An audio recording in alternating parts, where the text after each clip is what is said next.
എസിൽ സ്ഥിരതാമസവും ഗ്രീൻ കാർഡും പൗരത്വവും ലക്ഷ്യമിട്ട് കഴിയുന്ന ലക്ഷക്കണക്കിന് വിദേശികളെ നേരിട്ട് ബാധിക്കുന്ന ഒന്നാണ് ഗ്രീൻ കാർഡ് നിയമമാറ്റങ്ങളും ഇമിഗ്രേഷൻ സർവീസസിന്റെ അടിയന്തര മുന്നറിയിപ്പുകളും.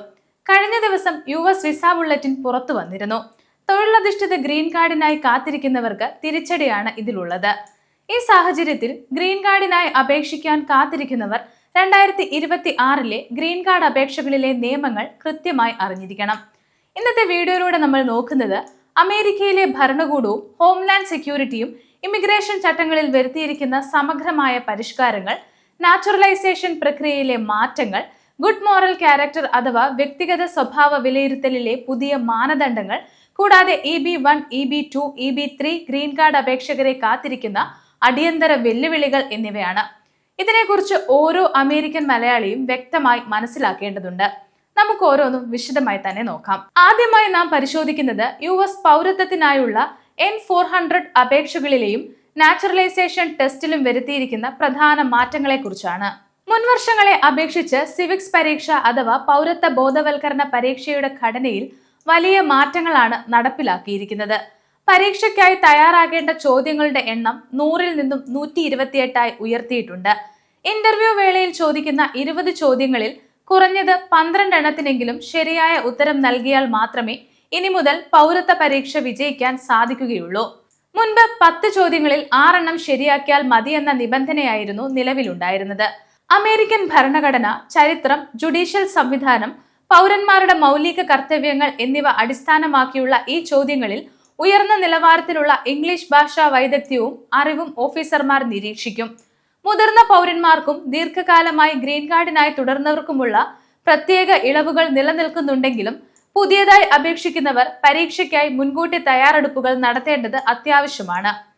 രണ്ടാമത്തത് USCIS നടപ്പിലാക്കിയ ഗുഡ് മോറൽ ക്യാരക്ടർ അഥവാ വ്യക്തിഗത സ്വഭാവ ഗുണത്തിന്റെ സമഗ്രമായ വിലയിരുത്തൽ രീതിയാണ്. പൗരത്വത്തിനും ഗ്രീൻ കാർഡിനുമായി അപേക്ഷിക്കുന്ന വ്യക്തി മുൻകാലങ്ങളിൽ കുറ്റകൃത്യങ്ങളിൽ ഏർപ്പെട്ടിട്ടില്ല എന്ന ക്രിമിനൽ റെക്കോർഡ് പരിശോധന മാത്രം ഇനി മതിയാകില്ല. അപേക്ഷകന്റെ നികുതിയിലെ കൃത്യത അഥവാ ടാക്സ് റിട്ടേൺ ഫയലിംഗ് കൃത്യമാണോ, കുട്ടികൾക്കും കുടുംബത്തിനുമുള്ള സാമ്പത്തിക ബാധ്യതകളും ചൈൽഡ് സപ്പോർട്ട് തുകകളും കൃത്യമായി അടച്ചു തീർക്കുന്നുണ്ടോ, താമസിക്കുന്ന സമൂഹത്തിലെ ജീവകാരുണ്യ പ്രവർത്തനങ്ങളും ക്രിയാത്മക പങ്കാളിത്തവും എങ്ങനെയുണ്ട് തുടങ്ങിയ കാര്യങ്ങൾ ഇമിഗ്രേഷൻ ഓഫീസർമാർ സമഗ്രമായി പരിശോധിച്ചതിന് ശേഷം മാത്രമേ ഗുഡ് മോറൽ ക്യാരക്ടർ സാക്ഷ്യപ്പെടുത്തുകയുള്ളൂ. നികുതി അടയ്ക്കുന്നതിൽ വരുത്തിയ കുടിശ്ശികയോ സാമ്പത്തിക കൃത്രിമങ്ങളോ ശ്രദ്ധയിൽപ്പെട്ടാൽ അപേക്ഷ നിരസിക്കാൻ വലിയ സാധ്യതയുണ്ട്.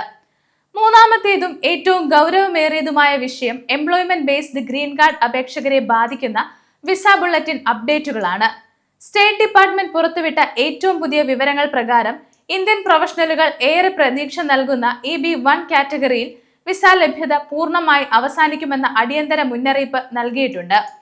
വാർഷിക കോട്ടയിലെ പരിധി വേഗത്തിൽ പൂർത്തിയായതിനെ തുടർന്ന് ഓഗസ്റ്റ് മാസത്തോടെ EB1 ഇന്ത്യ വിസകൾ താൽക്കാലികമായി ലഭ്യമല്ലാത്ത അവസ്ഥയിലേക്ക് മാറിയേക്കാം. ഇതോടൊപ്പം EB2, EB3 കാറ്റഗറിയിലെ പ്രയോറിറ്റി തീയതികൾ മുന്നോട്ട് നീങ്ങാതെ നിശ്ചലമായി തുടരുകയോ പുറകോട്ട് പോവുകയോ ചെയ്യുമെന്നും ദീർഘകാലമായി H1B വിസയിൽ കഴിയുന്ന മലയാളി IT പ്രൊഫഷണലുകൾക്കും മറ്റ് വിദഗ്ധ തൊഴിലാളികൾക്കും വലിയ തിരിച്ചടിയാണ് ഉണ്ടാകുന്നതെന്നും പറയുന്നുണ്ട്. കൂടാതെ USCIS പുറപ്പെടുവിച്ച പുതിയ നിയമങ്ങൾ അനുസരിച്ച് അഡ്ജസ്റ്റ്മെന്റ് ഓഫ് സ്റ്റേറ്റസ് അപേക്ഷകളിൽ ഇൻപേഴ്സണൽ ഇന്റർവ്യൂ നിബന്ധന കർശനമാക്കിയിട്ടുണ്ട്. അപേക്ഷ സമർപ്പിക്കുമ്പോൾ നൽകുന്ന വിവരങ്ങളിൽ എന്തെങ്കിലും അപൂർണതയോ സംശയങ്ങളോ ഉണ്ടായാൽ മുൻപത്തെ പോലെ RFE അഥവാ വിശദീകരണം ചോദിക്കാതെ തന്നെ നേരിട്ട് അപേക്ഷകൾ നിരസിക്കാൻ ഇമിഗ്രേഷൻ ഓഫീസർമാർക്ക് അധികാരം നൽകുന്ന പുതിയ റൂൾ നിലവിൽ വന്നിട്ടുണ്ട്. ഇതിനാൽ അപേക്ഷകൾ സമർപ്പിക്കുമ്പോൾ അനുബന്ധ രേഖകളെല്ലാം പൂർണ്ണമാണെന്ന് ഉറപ്പുവരുത്തണം. ഇതോടൊപ്പം ഹോംലാൻഡ് സെക്യൂരിറ്റി അടുത്തിടെ നടപ്പിലാക്കാൻ ഒരുങ്ങുന്ന പബ്ലിക് ചാർജ് റൂളിനെ കുറിച്ചും അപേക്ഷകർ കൃത്യമായി അറിഞ്ഞിരിക്കണം. സാമ്പത്തിക സുരക്ഷിതത്വത്തിന്റെ കാര്യത്തിൽ കൂടുതൽ ജാഗ്രത പുലർത്താൻ അപേക്ഷകരെ നിർബന്ധിതരാക്കുന്ന നിയമമാണിത്. സർക്കാരിന്റെ ചെലവിലുള്ള ആനുകൂല്യങ്ങളോ സാമ്പത്തിക സഹായങ്ങളോ അനാവശ്യമായി കൈപ്പറ്റുന്നത് ഗ്രീൻ കാർഡ് പൗരത്വ പ്രക്രിയകളെ ദോഷകരമായി ബാധിച്ചേക്കാം.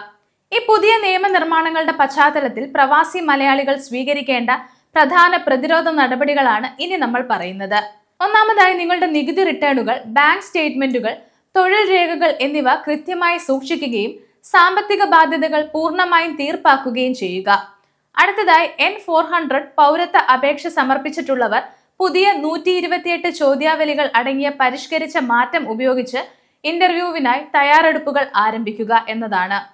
ഇനി അടുത്തത് നിങ്ങളുടെ പ്രയോറിറ്റി തീയതികളിലും വിസ ബുള്ളറ്റിൻ മാറ്റങ്ങളും കൃത്യമായി നിരീക്ഷിച്ച് യോഗ്യരായ ഇമിഗ്രേഷൻ അറ്റോർണിമാരുടെ സഹായത്തോടെ കൃത്യസമയത്ത് അപേക്ഷകൾ പുതുക്കുക എന്നതാണ്. അമേരിക്കയിലെ പുതിയ ഇമിഗ്രേഷൻ നിയമങ്ങളെക്കുറിച്ചുള്ള നിങ്ങളുടെ സംശയങ്ങളും അഭിപ്രായങ്ങളും താഴെ കമന്റുകളായി രേഖപ്പെടുത്തുക. ഇമിഗ്രേഷൻ രംഗത്തെ കൂടുതൽ വാർത്തകൾ അറിയാൻ ഗ്ലോബൽ സമയം സബ്സ്ക്രൈബ് ചെയ്യുക.